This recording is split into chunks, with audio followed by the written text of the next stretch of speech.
안녕하세요 여러분. 혹시 요즘 유튜브에서 오늘 헤어졌어요 이혼 브이로그 같은 영상을 보신 적 있으신가요? 예전 같으면 가장 가까운 친구나 가족에게만 조심스럽게 털어놓던 이야기였죠.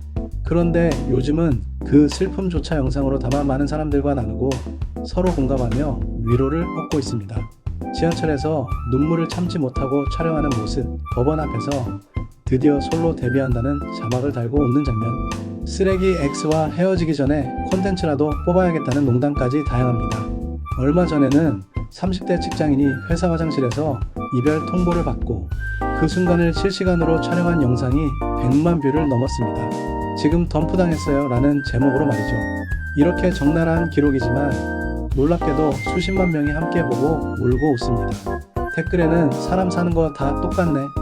시간이 지나면 괜찮아질 거야. 나도 그때 그랬는데.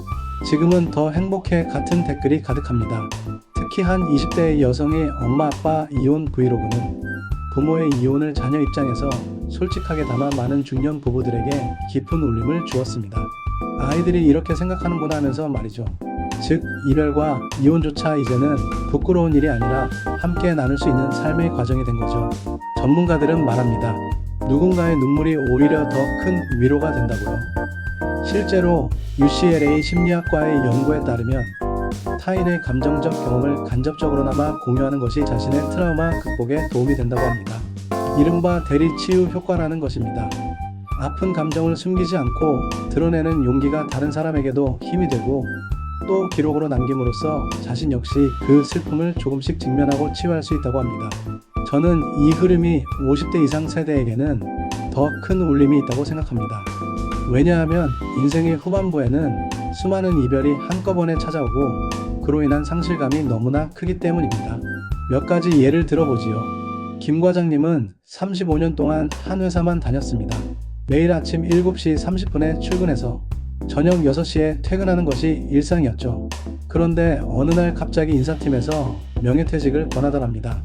회사 구조조정으로 어쩔 수 없다면서 말입니다. 김 과장님은 그날 밤 처음으로 내가 누구지? 라는 생각이 들었다고 하셨어요. 회사가 곧 자신의 정체성이었는데 그것과 이별해야 하는 거죠. 박정남님은 20년 넘게 매주 토요일마다 산에 올랐습니다. 북한산, 설악산, 지리산 등등 전국의 명산을 다 섭렵하셨죠. 그러던 어느 날 무릎 통증이 심해져서 병원을 찾아갔는데 무릎 관절염 진단을 받고 나서는 계단 오르기도 힘들어졌어요. 의사는 이제 등산은 포기하셔야 합니다 라고 했고 박 씨는 산악용품들을 바라보며 눈물을 흘리셨다고 합니다. 자신이 가장 사랑했던 취미와의 이별이었거든요. 이석구님은 자식들이 모두 출가한 후 갑자기 찾아온 적막감 때문에 힘들어하셨습니다. 그때 부인이 강아지 한 마리 키워볼까? 제안했고 처음엔 개는 무슨 일하며 반대하셨죠. 하지만 막상 작은 강아지 보기가 집에 오자 모든 게 달라졌습니다. 매일 아침 보기를 데리고 나가서 산책하는 것으로 하루를 시작하고 저녁에는 함께 소파에 앉아 TV를 보는 것이 일상이 되었어요. 보기는 말은 못했지만 이석구님의 기분을 다 알아주는 것 같았습니다.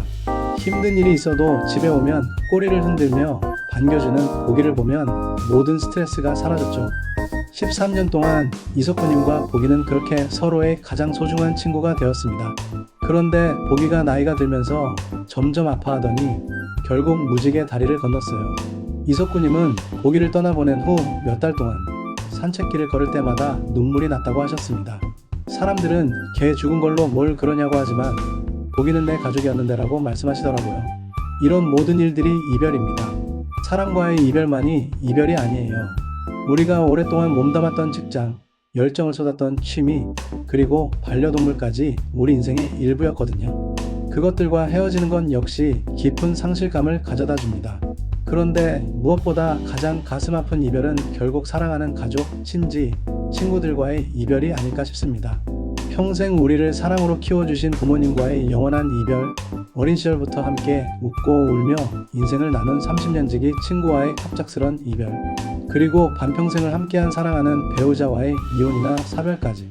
이런 이별들은 단순히 누군가를 잃는 것 이상입니다. 우리 자신의 일부를 잃는 것과 같거든요. 통계청 자료에 따르면 50대 이후 이혼율이 지속적으로 증가하고 있습니다.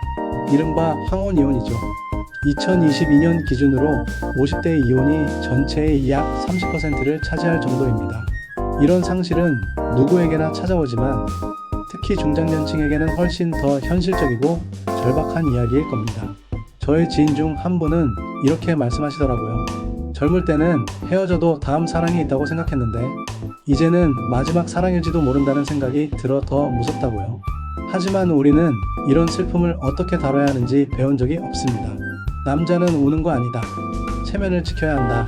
가족 앞에서 약한 모습 보이면 안 된다. 이런 종류의 말에 어릴 때부터 길들여져 있고 감정을 꾹꾹 눌러두고 살아오는 게 당연한 것으로 여겼지요. 한 50대 남성분은 아버지 장례식에서도 눈물 한 방울 흘리지 않았다가 3개월 후 갑작스러운 공황장애로 응급실에 실려가셨다고 합니다. 의사는 미루어진 슬픔이 원인이라고 진단했죠. 마음의 상처를 외면하면 그것은 사라지지 않고 더 큰 아픔으로 돌아온다고 합니다. 정신의학자들은 충분히 해소되지 못한 슬픔이 우울과 불안, 심지어 신체적 고통까지 불러올 수 있다고 경고합니다. 소화불량, 불면증, 만성 두통까지도 말이죠. 그렇다면 우리는 어떻게 해야 할까요? 누구나 따라할 수 있는 따뜻한 치유 방법 5가지를 소개해 드립니다. 첫째, 감정을 인정하기. 슬픈 일이 있다면 나는 슬프다라고 스스로에게 말해주세요. 외면하지 않는 것이 치유의 시작입니다. 한 60대 아버지는 매일 아침 면도하면서 거울 속 자신에게 오늘 기분이 어때? 라고 묻는 것부터 시작하셨다고 합니다. 처음엔 어색했지만 점차 자신의 감정을 솔직하게 마주할 수 있게 되었다고 하네요. 둘째, 표현하기. 글로 쓰거나 목소리로 기록하거나 믿을 만한 사람에게 이야기해보세요. 꼭 공개할 필요는 없습니다. 나만의 조용한 일기를 쓰거나 브이로그를 만들어도 괜찮습니다. 구체적인 방법으로는 스마트폰 메모장에 하루 5분씩 감정 기록하기, 산책하면서 혼잣말로 속마음 털어놓기, 믿을 만한 친구와 월 1회 진솔한 대화 시간 갖기 등을 해보시면 도움이 되실 겁니다. 셋째, 몸 돌보기. 짧은 산책, 가벼운 스트레칭, 충분한 잠도 중요합니다. 몸이 안정되어야 마음도 힘을 얻습니다. 하버드 의대 연구에 따르면 하루 30분 걷기만으로도 우울감이 30% 이상 감소한다고 합니다. 운동이 천연 항우울제 역할을 하는 거죠. 넷째, 의미를 다시 찾기. 잃은 것만 바라보지 말고 여전히 내 곁에 있는 관계와 추억에 집중하세요. 이별은 끝이 아니라 또 다른 출발이라는 마음이 필요합니다. 할아버지는 할아버지를 떠나보낸 후 우리가 함께한 50년이 없어진 게 아니라 내 마음속에 영원히 살아있다고 하시며 할아버지가 좋아하던 꽃을 키우기 시작하셨다고 합니다. 다섯째, 새로운 목표 세우기. 작은 취미, 새로운 배움, 일상의 소소한 도전이 인생 2막의 불씨가 됩니다. 55세에 요리를 시작해서 이제 요리 유튜버가 된 김우현 아저씨도 있고요. 은퇴 후 서예를 배워 전시회까지 연 박정남 할아버지도 있고요. 황혼 이혼 후에 혼자 첫 해외여행을 떠난 이희정 할머니도 있습니다.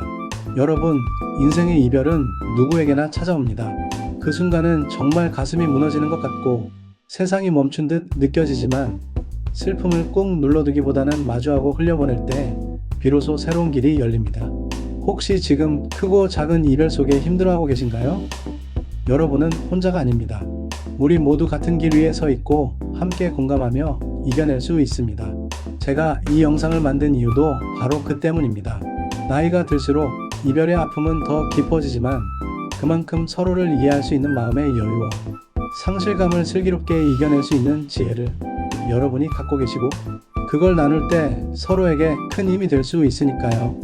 오늘 이 영상이 마음에 조금이라도 위로가 되셨다면 좋아요와 구독 눌러주시고 댓글로 여러분의 이야기도 나눠주세요. 여러분의 새로운 시작을 진심으로 응원합니다.